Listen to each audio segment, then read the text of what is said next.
कहानी की शुरुआत होती है। बहुत समय पहले एक महान जादूगर था जिसके पास मृतकों को जीवित करने और सूखे बेजान पेड़ों को हरा भरा करने की शक्ति थी। लेकिन इतनी बड़ी ताकत होने के बावजूद वह खुद बूढ़ा होने से नहीं बच सका। अमरता पाने के लिए उसने एक लेजेंडरी तलवार बनानी शुरू की। बस एक काम बाकी था, सूर्य ग्रहण के समय उस जादुई रत्न को तलवार में जड़ना। इससे वह हमेशा के लिए अमर हो जाता। उसका युवा शिष्य कोश सब कुछ देख रहा था। उसकी दिल में ईर्ष्या जाग उठी और वह अंधेरे की राह पर चल पड़ा। ठीक जिस वक्त जादूगर अपना अनुष्ठान पूरा करने वाला था, कोश ने बिना चेतावनी के हमला कर दिया। उसने जादूगर पर एक भारी पत्थर गिरा दिया।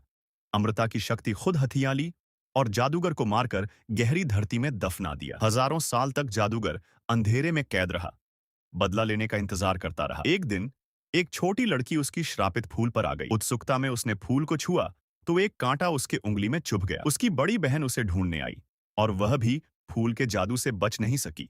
उसकी उंगली भी चुभ गई। तुरंत छोटी बहन कोमा में चली गई। उसकी आंखें सफेद हो गईं और पूरे शरीर पर काली नसें फैलने लगीं। बड़ी बहन पर भी वही हालत होने लगी। डर के मारे दोनों गांव की सबसे मशहूर चुड़ैल के पास पहुंची। चुड़ैल ने लड़की के शरीर पर काली नसें देखीं और उसका एक बाल काटकर भविष्य देखा। तुरंत मोटा धुआं उठा और अंधेरी ऊर्जा घूमने लगी। उसी रात दोनों बहनों के दिमाग में एक आवाज गूंजी। वह जादूगर उन्हें अपने पुराने केबिन में बुला रहा था। उससे पहले कि वे समझ पाती, जमीन से लताएं निकलीं और उन्हें कसकर बांध लिया। जादूगर ने उन्हें डील दी। वह उन्हें अपार शक्ति देगा, लेकिन बदले में उन्हें वो जादुई तलवार लानी होगी ताकि वह खुद आजाद हो सके और ऊपर की दुनिया में लौट आए। जंगल में एक समूह के योद्धा किसी को ढूंढ रहे हैं। उसी समय ईवन का परिचय होता है, जो उन सब से बिल्कुल अलग दिखता है, जैसे वह इस दुनिया का नहीं है। वह राजा ऑरेलिया का बेटा है। बचपन में शक्तिशाली शत्रुओं से बचाने के लिए उसके पिता ने जादुई तलवार से उसे दूसरे संसार भेज दिया था। अब पिता के आदेश पर ईवन अपने असली जादुई संसार में लौट आया है। योद्धा आगे बढ़ते हैं तो एक बूढ़ा आदमी उन्हें रोकता है और बताता है कि एक अजीब प्राणी गांव के जानवरों को मार रहा है और अब सबके लिए खतरा बन गया है। उसने उसे क्रिकेट मैदान के पास देखा था। सभी योद्धा हथियार निकालकर तैयार हो जाते हैं। अचानक कुछ उन पर हमला करता है। वह प्राणी फुटबॉल जैसा दिखता है, लेकिन असल में एक विचित्र राक्षस है।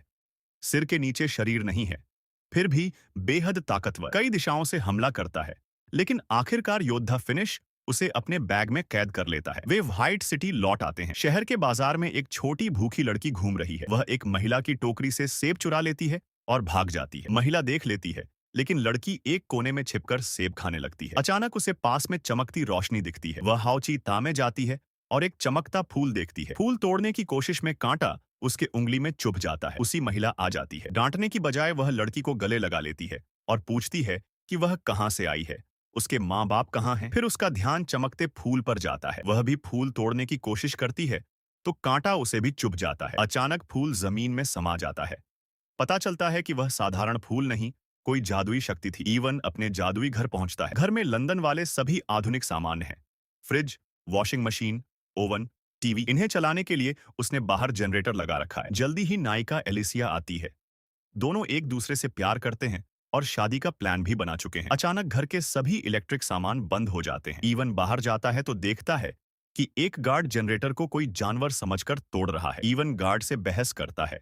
ये हफ्ते में दूसरा जनरेटर है जो वे तोड़ रहे हैं। दूसरी तरफ महिला छोटी लड़की को घर ले जाती है, लेकिन लड़की अचानक बेहोश होकर गिर जाती है। महिला डर जाती है। लड़की के शरीर पर अजीब निशान बनने लगते हैं और जल्दी ही महिला के शरीर पर भी वही निशान उभरने लगते हैं। ईवन अपने पिता राजा ऑरेलिया के महल जाता है, जहां वो जादुई तलवार रखी है जो बचपन में उसे दूसरे संसार भेज चुकी थी। वह तलवार उठाकर घुमाता है और एक पोर्टल बन जाता है। वह लंदन पहुंचकर ढेर सारा खाना और सामान खरीदता है। महिला लड़की को जड़ी बूटियों वाली पुरानी चुड़ैल के पास ले जाती है। चुड़ैल लड़की को देखकर डर जाती है और कहती है कि बच्ची में कोई अंधेरी शक्ति घुस गई है। वह सलाह देती है कि बच्ची को तुरंत पानी में डुबो दो। महिला गुस्से में इनकार कर देती है और लड़की को लेकर चली जाती है। ईवन महल लौटता है। राजा उसे राज्य के बड़े टूर्नामेंट में हिस्सा लेने को कहते हैं, जहां सबसे बहादुर और ताकतवर योद्धा अपनी क्षमता दिखाते हैं, लेकिन ईवन मना कर देता है। कहता है कि वह न तो बहादुर है और न ही मजबूत जैसा उसके पिता। राजा बहुत निराश होते हैं। टूर्नामेंट शुरू होता है। योद्धा अपनी ताकत दिखाते हैं। साइरस शानदार प्रदर्शन करता है और भीड़ ऑफ एलिसिया दोनों उसकी तारीफ करते हैं। राजा फिर ईवन को भाग लेने को कहते हैं, लेकिन वह मना कर देता है। पूरा राज्य मानता है कि ईवन में सच्चे राजकुमार वाली योग्यता नहीं है। लोग उसे सिर्फ राजा का बेटा होने की वजह से सम्मान देते हैं। अचानक आकाश में दो चुड़ैलें दिखाई देती हैं। फ्लैशबैक। पिछली रात महिला और छोटी लड़की उसी जगह लौटती हैं जहां चमकता फूल था। जमीन से अजीब लताएं निकलती हैं, उन्हें हवा में उठा लेती हैं। वे अंधेरे राक्षस के वश में आ जाती हैं। राक्षस उन्हें नया रूप देता है और आदेश देता है कि राजा के महल से जादुई तलवार चुरा लाओ। वर्तमान। दो बदली हुई चुड़ैलें गैलिना और वेरवा महल पहुंचती हैं। गैलिना सैनिकों पर जादू कर देती है, उनके चेहरे बिगाड़ देती है और उन्हें राजा के खिलाफ कर देती है। वेरवा महल में घुसकर तलवार चुराने की कोशिश करती है। खलबली मच जाती है। फिनिश और एलिसिया बहादुरी से लड़ते हैं। जंगल वाली पुरानी चुड़ैल और वो जादूगर जो पहले ईवन को दोनों संसारों के बीच भेजने में मदद कर चुका था, भी लड़ाई में शामिल हो जाते हैं। इस दौरान पहले पकड़ा गया राक्षस भाग निकलता है। वेरवा तलवार चुराकर भागने लगती है। तभी ईवन अपना मोबाइल फोन उस पर फेंकता है। तलवार उसके हाथ से छूट जाती है। ईवन तलवार उठाकर अपने पिता को दे देता है, लेकिन राजा जब तलवार इस्तेमाल करते हैं तो वह ठीक से काम नहीं करती। पता चलता है कि ईवन ने उसे बार बार दोनों संसारों के बीच पोर्टल बनाने के लिए इस्तेमाल किया, जिससे उसकी शक्ति कमजोर हो गई है। राजा तलवार वापस ईवन को देते हैं और आदेश देते हैं कि वह भाग जाओ और तलवार की हर हाल में रक्षा करो। ईवन, फिनिश, एलिसिया, साइरस और पुरानी चुड़ैल के साथ भाग निकलता है। जाते समय वह पकड़े गए राक्षस को भी साथ ले लेता है। गैलिना वेरवा और कुछ सैनिकों को उनके पीछे भेज देती है। जंगल में भागते हुए दुश्मन सैनिक पीछा करते हैं। पुरानी चुड़ैल अपना जादू इस्तेमाल कर भ्रम पैदा करती है। एक झोपड़ी नदी पार करती दिखती है। दुश्मन समझते हैं कि वे नदी पार कर गए हैं। असल में ईवन और उसके साथी नदी किनारे एक खोखले पेड़ के तने में छिपे होते हैं। वहां ईवन चुड़ैल से पूछता है कि वे लोग कौन थे और तलवार क्यों चाहते थे। चुड़ैल बताती है कि वो जादूगर वापस लौट आया है और तलवार चाहता है। हजारों साल पहले इस भूमि में एक अच्छा जादूगर था जो किसी भी चीज में जान डाल सकता था, लेकिन बूढ़े होने के डर से वह अमर होना चाहा। उसने को नाम का प्राणी बनाया जो हमेशा उसके साथ रहता था। अमरता के लिए उसने जादुई तलवार बनाई, लेकिन को ने धोखा दिया, जादूगर पर पत्थर गिराकर उसे मार दिया और खुद अमर हो गया। तब से जादूगर गुस्से और बदले की आग में धरती के नीचे दफन पड़ा है। अब वह तलवार वापस चाहता है जो ईवन के पास है। फिर मेडिकल किंग आता है और कहता है कि उन्हें मृत भूमि जाना चाहिए। वहीं पता चलेगा कि जादूगर को कैसे और कब नष्ट किया जा सकता है।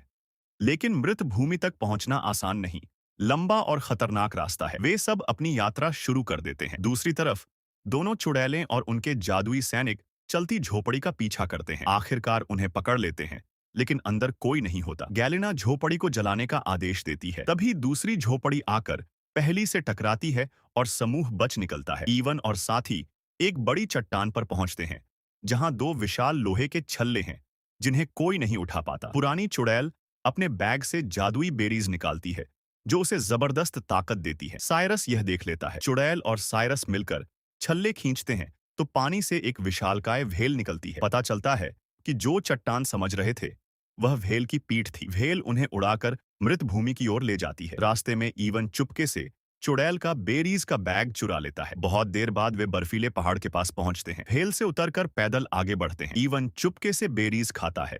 ताकत पाकर एक भारी चट्टान उठाकर सबको प्रभावित करता है और कहता है कि अब वह राजा बनने लायक है। आगे चलकर वे एक बोलते पहाड़ के पास पहुंचते हैं। पहाड़ चेतावनी देता है कि पीछे मुड़ जाओ, यहां से आगे कोई जिंदा नहीं लौटा। यह मृत भूमि की शुरुआत है। पहाड़ कहता है कि बिना उसके 3 सवालों के जवाब दिए आगे नहीं बढ़ सकते। ईवन चालाकी से पहाड़ को धोखा देता है कि उसने तीनों सवालों के जवाब दे दिए हैं। प्रभावित होकर पहाड़ उसे एक चमकता पत्थर देता है और कहता है कि सारे जवाब अंदर मिलेंगे। ईवन पत्थर लेकर अंदर जाता है।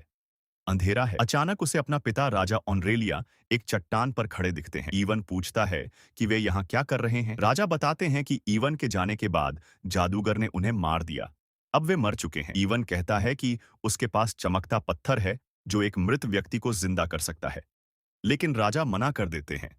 कहते हैं कि उन्होंने अपनी जिंदगी जी ली, अब राज्य की जिम्मेदारी ईवन की है। फिर राजा को बुलाते हैं और ईवन को कहते हैं कि को मृत भूमि ले जाओ, वह जादूगर को हराने में मदद कर सकता है। असल में को वही प्राणी है जिसने हजारों साल पहले जादूगर को धोखा दिया था। अब 5000 साल बाद को अपना गलती सुधारना चाहता है और अमृता के श्राप से मुक्ति पाना चाहता है। ईवन भावुक हो जाता है और पिता को साथ ले जाना चाहता है, लेकिन राजा जोर देते हैं की को जाए। इवन और को बाहर निकलते हैं। बाकी सबको देखकर हैरान रह जाते हैं। दूसरी तरफ चुड़ैलें उन्हें ढूंढ रही हैं। गैलेना एक जादुई चमकता प्राणी बनाती है और वेरवा को आदेश देती है कि उन्हें ढूंढकर तलवार लाकर दो। समूह आगे बढ़ता है। इवन फिर बेरीज खाकर ताकत पाता है और रास्ते की बाधाएं हटाता है। सब प्रभावित होते हैं। चुड़ैल को से पूछती है कि जादूगर को कैसे मारा जाए। को याद नहीं आता तो चुड़ैल उसके सिर पर बार बार मारती है। आखिरकार को याद करता है। वह पत्थर जो उसने जादूगर को मारने के लिए इस्तेमाल किया था, उसे टुकड़े टुकड़े करना होगा। लेकिन वह पत्थर सिर्फ जादुई तलवार से ही टूट सकता है। एलिसिया याद दिलाती है कि तलवार इवन के पास है। इवन घबरा जाता है और मानता है कि तलवार की शक्ति कमजोर हो गई है, क्योंकि उसने उसे बार बार पोर्टल बनाने में इस्तेमाल किया। सब गुस्सा हो जाते हैं। इवन तलवार लेकर जंगल में चला जाता है और पछतावा करता है। सोचते सोचते वह अनजाने में तलवार जमीन में गाड़ देता है। धरती की ऊर्जा से तलवार की शक्ति फिर से बहाल हो जाती है। परीक्षण के लिए वह एक चट्टान को 2 टुकड़े कर देता है। खुश होकर वह बाकी सारी बेरीज खा लेता है। तलवार को भारी चट्टान के नीचे रखकर आराम करने लगता है। फिनिश जागकर पहरा दे रहा होता है, लेकिन अचानक उसे तीर लग जाता है। वेरवा अपनी सेना के साथ हमला कर देती है। एलिसिया, को और बाकी जादुई सैनिकों से लड़ते हैं। इवन चट्टान हटाने की कोशिश करता है, लेकिन बेरीज का असर खत्म हो चुका है। बाकी लोगों को बेरीज का बैग मिल जाता है और पता चल जाता है कि इवन की सारी ताकत बेरीज से थी। पुरानी चुड़ैल बहुत गुस्सा हो जाती है। जादुई सेना के आगे वे पीछे हटने को मजबूर हो जाते हैं। वेरवा उन्हें जाने देती है क्योंकि उसका लक्ष्य तलवार है। उसके सैनिक चट्टान के नीचे से तलवार निकाल लेते हैं। लेकिन ट्विस्ट, वेरवा तलवार खुद रखना चाहती है और अमर होना चाहती है। गैलेना को नहीं देना चाहती। समूह जंगल में छिप जाता है। फिनिश बुरी तरह घायल है। को सुझाव देता है कि उन्हें शहर ले चलो। इवन से नाराज होकर वे उसे पीछे छोड़ देते हैं। इवन उनके पीछे जाता है, लेकिन भूस्खलन से वह अलग हो जाता है और वे उसे छोड़ देते हैं। इवन और राक्षस पहले वाले हमले वाली जगह लौटते हैं। वहां इवन को तलवार की म्यान मिल जाती है। वेरवा तलवार लेकर जा रही होती है तो गैलेना उससे भिड़ जाती है। दोनों में लड़ाई होती है और तलवार कहीं जंगल में गिर जाती है। गैलेना वेरवा पर जादू करके उसे फिर नियंत्रित कर लेती है और सैनिकों को तलवार ढूंढने भेजती है। इधर पहले भागा हुआ राक्षस गिरती तलवार ढूंढ लेता है और उसे इवन तक पहुंचा देता है। खुश होकर इवन व्हाइट सिटी लौटता है। शहर पर जादूगर की जादुई सेना हमला कर रही है। इवन तलवार लेकर उनसे लड़ने लगता है। जल्दी ही बाकी साथी भी पहुंच जाते हैं। पुरानी चुड़ैल द्वारा बनाए गए पोशन से फिनिश के घाव तुरंत भरने लगते हैं। वे सब मिलकर लड़ते हैं। राक्षस उन्हें एक भारी पत्थर के पास ले जाता है और इशारा करता है कि शायद यही पत्थर तोड़ना है। इवन उसे काटने की कोशिश करता है, लेकिन कुछ नहीं होता। अचानक एक सैनिक को का सिर काट देता है। फिर भी को का सिर बोलता रहता है और रेल पत्थर की ओर इशारा करता है। जैसे ही इवन उसकी ओर बढ़ता है, को सिर जोड़ने की कोशिश करता है, लेकिन गैलेना आ जाती है और जादू से दोनों को दूर फेंक देती है। इवन जैसे ही पत्थर पर तलवार मारने वाला होता है, को सब याद आ जाता है और चिल्लाता है कि इस पत्थर को तोड़ने से जादूगर आजाद हो जाएगा। लेकिन तब तक देर हो चुकी होती है। इवन तलवार पत्थर में घोंप देता है। चमकदार रोशनी फैल जाती है। जादूगर आजाद हो जाता है। गुस्से में इवन पर हमला कर देता है। जैसे ही वह इवन को मारने वाला होता है, को बीच में आ जाता है और जादूगर से विनती करता है कि उसे सजा दो। अपनी गलती मानता है और कहता है कि अमृता श्राप थी, वरदान नहीं। जादूगर उसे नजरअंदाज कर देता है और को फिर धरती में दफना देता है। बाकी सब जादूगर पर हमला करते हैं, लेकिन वह उन्हें हरा देता है और अपनी जादुई लताओं से सबको जिंदा दफनाने लगता है। इवन लड़ने की कोशिश करता है, लेकिन असफल रहता है। तभी उसे अपने पिता का विजन दिखता है। पिता कहते हैं, धरती हमें ताकत देती है, हम उसी से पैदा हुए हैं। इवन फिर से हौसला पाता है, जमीन से ताकत लेकर आजाद होता है। जादूगर की लताओं को काटता है और कहता है कि अगर धरती मुझे ताकत देती है तो जादूगर को भी देती होगी। इस समझ से वह जादूगर को जमीन से बाहर खींच लेता है और उसे कमजोर कर देता है। फिर इवन तलवार से पोर्टल खोलता है और जादूगर को खींचकर मानव संसार मॉस्को ले जाता है। जादूगर वहां जमीन से ताकत लेने की कोशिश करता है, लेकिन इवन कहता है, यह तुम्हारा संसार नहीं है। मॉस्को में जमीन पर इमारतें और गहरी बेसमेंट हैं, इसलिए जादूगर को धरती की ऊर्जा नहीं मिल पाती। वह कमजोर पड़ जाता है और मर जाता है। मरते वक्त जादूगर कहता है कि एक दिन वह दोनों संसारों को नष्ट कर देगा। फिर वह राख हो जाता है। जादूगर के मरने से दूसरे संसार में उसका जादू कमजोर पड़ जाता है और सभी दफन हुए लोग सुरक्षित बाहर आ जाते हैं। इवन पोर्टल से वापस लौट आता है। महान जादूगर नियंत्रित सैनिकों को फिर से सामान्य कर देते हैं। गैलेना चेतावनी देती है कि इसे जीत मत समझना और भाग जाती है। अंतिम दृश्य, शहर के लोग इवन को अपना नया राजा स्वीकार कर लेते हैं। सब खुशी खुशी रहते हैं। फिल्म यहीं समाप्त होती है। अगर तुमको यह फिल्म अच्छी लगी तो वीडियो को लाइक और चैनल को सब्सक्राइब करना ना भूले।